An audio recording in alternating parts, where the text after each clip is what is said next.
You've probably heard that 8 out of 10 businesses fail to stand the test of time and go out of business. But why does this happen, and why do approximately 80% of all businesses do not last more than 5 years?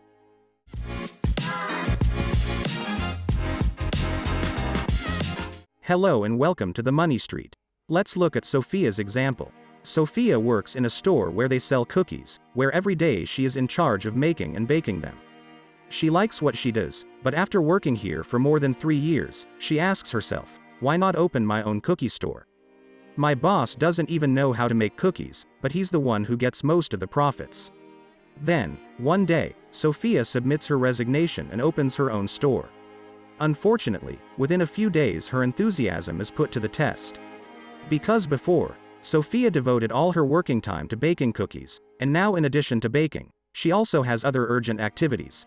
She needs to attend to customers, clean before and after opening the store, do the accounting and promote her business. These are activities in which Sophia is not skilled, and she doesn't like to do them. She wants to bake cookies, but without doing the other things. The business is going under, and at this point she has no one to help her. Soon, Sophia feels exhausted and stressed from being in charge of everything.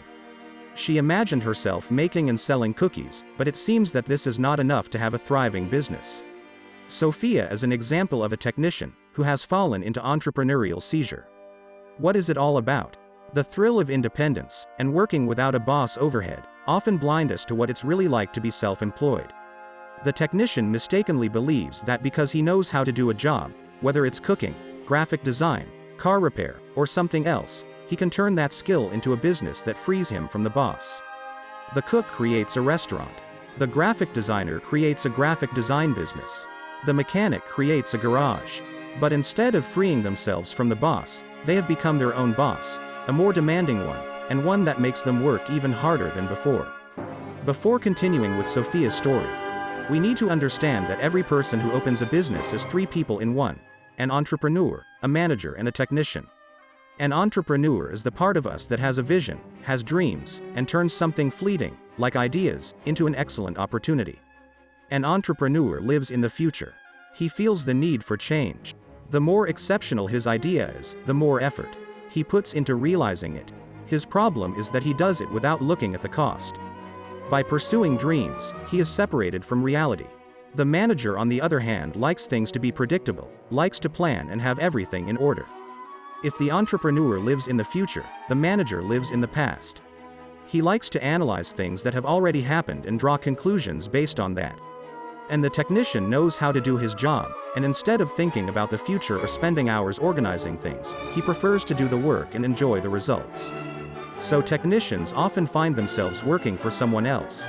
We all have a little bit of each, but for the most part the technician prevails. For example, we may be 70% the technician who likes to get the job done, 10% the manager who likes to organize things, and 20% the entrepreneur who plans and thinks ahead. Just as there are 3 characters, the business also has 3 stages. In Sophia's example, we can see the childhood stage where a person does everything alone. She has a business, but instead of working 8 or 10 hours, she works 14 or more hours a day. At this stage, you soon realize that you're getting squeezed out, and that if you want to keep going you'll need to hire someone to help you. Sophia, for example, after a few weeks of not resting a single day, has hired a person to do the accounting for her company. She hired Victor, and when Victor took over some of her responsibilities, Sophia was very relieved.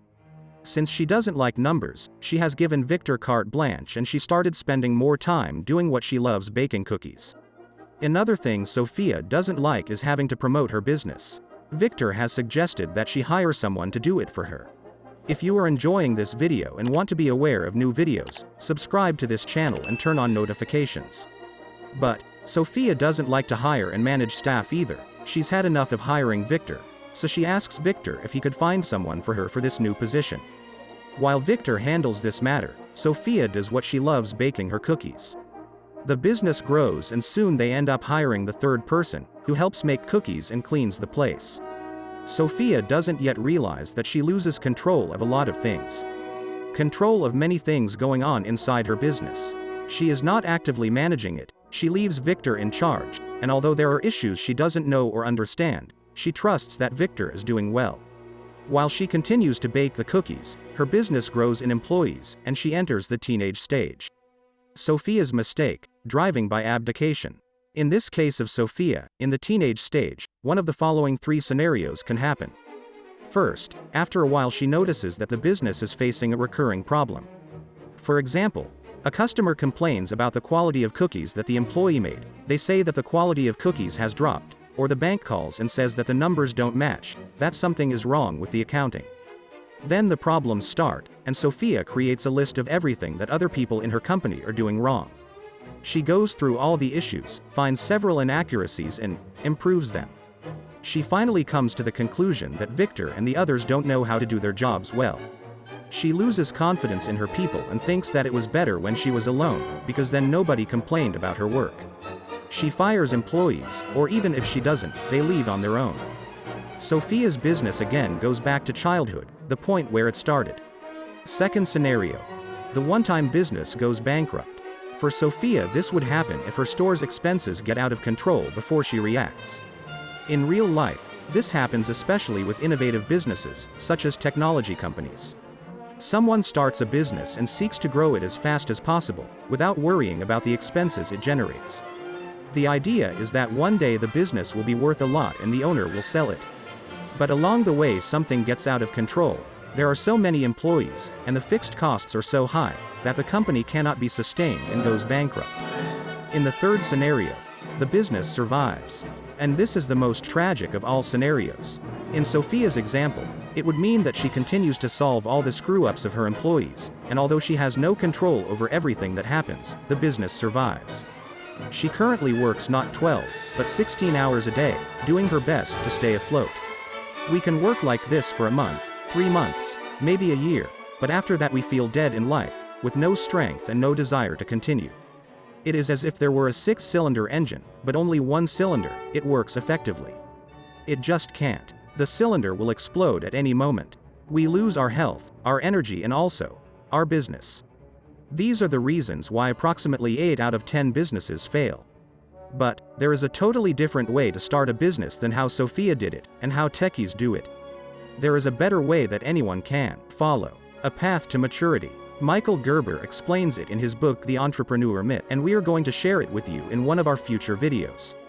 Stay tuned. Thanks for watching The Money Street, and don't forget to click the subscribe button for more financial videos.